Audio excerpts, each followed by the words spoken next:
তেলটাকে ভালোভাবে গরম করে দিয়ে দিব মাছের মাথায়।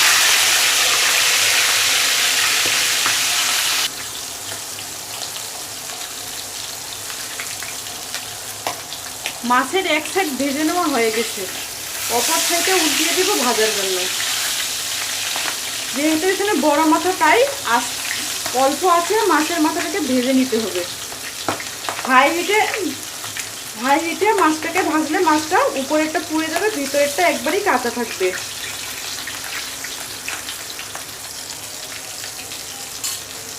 মাছটাকে ভেজে নেওয়া হয়ে গেছে, এবারে উঠিয়ে নেব।